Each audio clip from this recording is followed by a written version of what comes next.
Oke, salam dan bahagia Bapak Ibu Guru hebat. Perkenalkan, saya Alexander Kristianunu, calon guru penggerak Angkatan 11 dari Kabupaten Sumba Timur.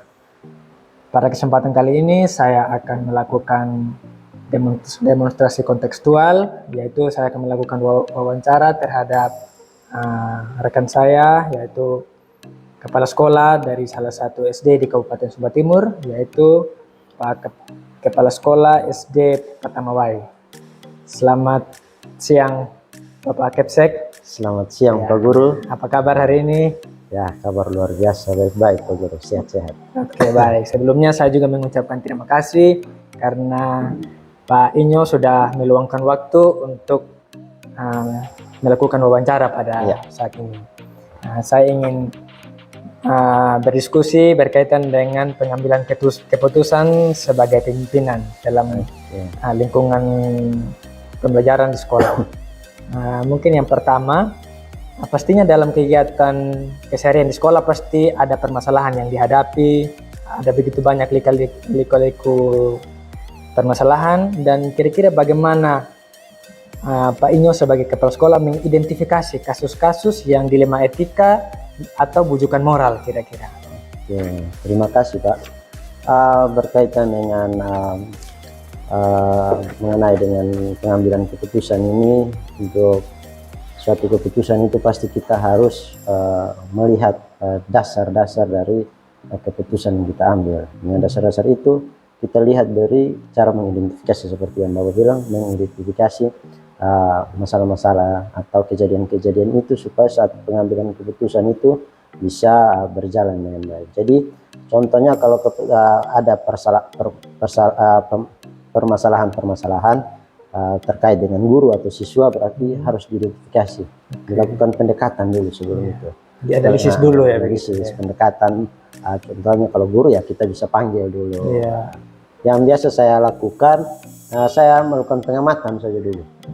Kalau contoh ada masalah-masalah di sekolah, saya pengamatan dulu. Pengamatan 2-3 hari, kemudian saya tindak lanjut lagi dengan memanggil. Kemudian memanggil, berdiskusi sudah di situ. Setelah berdiskusi, baru kita bisa mengambil keputusan. Itu yang sering saya lakukan. Ini itu saja. Oke, baik. Terima kasih. Kemudian pastinya ada kasus-kasus yang memang dua-duanya ini sama-sama punya kepentingan atau sama-sama benar kira-kira. Dan ketika dalam situasi itu kira-kira bagaimana Pak Inyo mengambil keputusan? Baik. Kalau berkaitan dengan keputusan yang harus kita ambil dengan kepentingan sama-sama pentingnya, nah sama-sama penting di situ, sepenting-pentingnya, tapi kita harus lihat dari dia punya hal-hal prioritas. Prioritas utama itu yang mana? Karena contohnya satu hari itu kan 24 jam.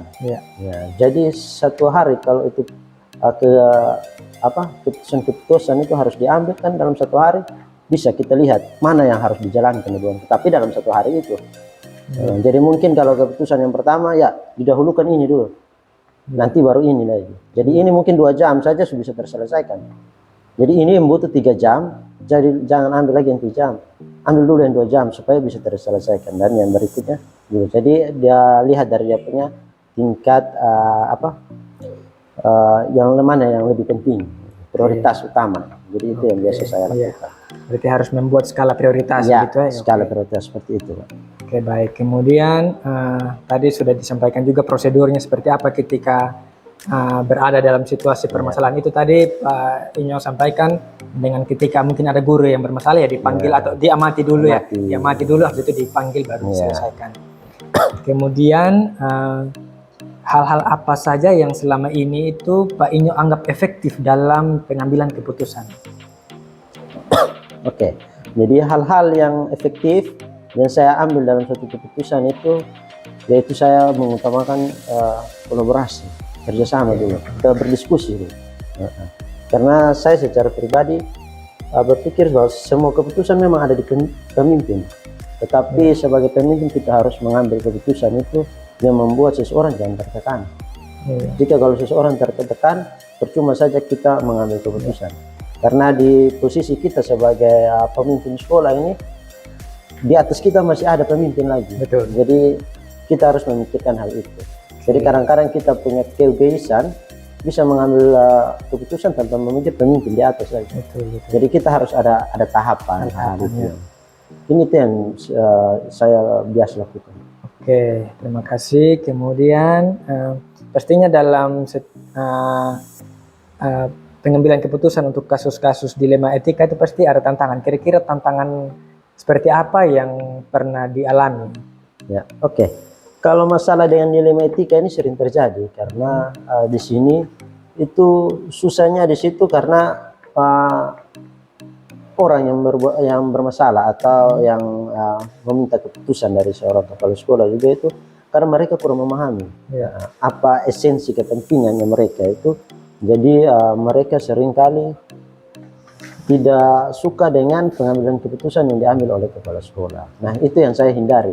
Jadi yang menjadi hal-hal yang mengganjal atau masalah-masalah yang susah untuk dihadapi itu ya biasanya salah dengan cara berpikir. Cara berpikir orang-orang tersebut, sehingga itu yang membutuhkan waktu lama untuk mengkaji itu, mengidentifikasi. Jadi saya sistem identifikasi yaitu amati saja dulu. Amati, kumpulkan data, kemudian panggil dia baru bercakap sudah. Nah, dari situ pasti dia akan berpikir, oh iya ternyata penting ini. Jadi dia punya cara berpikir lebih terbuka. Jadi saya juga tidak mau menekan karena kalau saya menekan itu yang kembali saya katakan kembali bahwa di atas saya masih ada lagi pimpinan. Nah, jadi jangan kita menekan seseorang untuk membuat satu keputusan yang merasa tidak nyaman. Nah, itu yang sering terjadi, yaitu masalah dengan perspektif masing-masing orang. Baik, terima kasih. Nah, kemudian tadi itu tata kelola ketika ada masalah yang ingin diselesaikan itu, apakah Pak Inyo punya jadwal tertentu, kayak misalkan saat ini ada permasalahan antara guru begitu, apakah langsung diselesaikan saat ini atau masih diamati atau masih dirancang dulu jadwalnya, kira-kira kayaknya ini saya panggilnya besok saja atau lusa, apakah seperti itu atau bagaimana kira-kira? Oke. Menyangkut dengan waktu untuk mengambil satu keputusan itu kembali lagi kita lihat dari kepentingan. Hal-hal yang kira-kira harus diambilnya kapan keputusannya, bisa harus segera atau tunda dulu. Jadi tergantung dari persoalan dan tujuannya, kepentingannya. Nah, itu yang biasa saya pertimbangkan dari situ. Jadi saya tidak langsung mengambil satu keputusan dengan cepat. Meskipun terkadang keputusan yang seharusnya diambil langsung oleh kepala sekolah, tapi itu saya tidak lakukan juga. Keputusan apa dulu yang urgent bagaimana? Betul.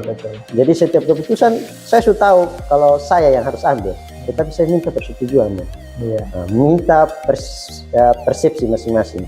Jadi mereka juga, setidaknya saya mengajarkan mereka untuk bagaimana kita mengambil keputusan kepada anak-anak siswa kita, karena kita harus belajar, karena di atas pimpinan kan masih ada pimpinan, jadi kita harus belajar. Jadi saya sebagai pemimpin, saya juga harus menciptakan generasi-generasi atau penerus-penerus, jadi calon-calon pemimpin seperti itu. Dan mereka juga, rekan-rekan saya guru-guru bisa mengajarkan itu kepada anak-anak. Jadi anak-anak juga bisa memimpin. Ini itu yang saya lakukan. Luar biasa sekali. Kemudian pertanyaan berikutnya, apakah ada seseorang atau faktor-faktor apa yang selama ini itu mempermudah atau membantu Pak Inyo dalam mengambil keputusan? Oke, kalau berkaitan dengan faktor-faktor orang-orang, saya secara pribadi orangnya tidak bergantung pada orang. Jadi untuk mengambil keputusan itu saya tidak pernah mau bergantung dengan orang. Jadi saya selalu mengidentifikasi itu hal-hal dasarnya itu. Identifikasi itu hal yang penting. Jadi ketika kita mengambil satu keputusan itu berdasarkan data, jadi kita bisa pertanggungjawabkan itu. Kalau kita mengharapkan dari seseorang supaya kita ada kekuatan dari seseorang, contohnya pimpinan atasnya saya, Bapak Kabit mungkin seperti itu ya, kita mau ambil keputusan mengenai dengan pembayaran dana bos ini untuk honor-honor.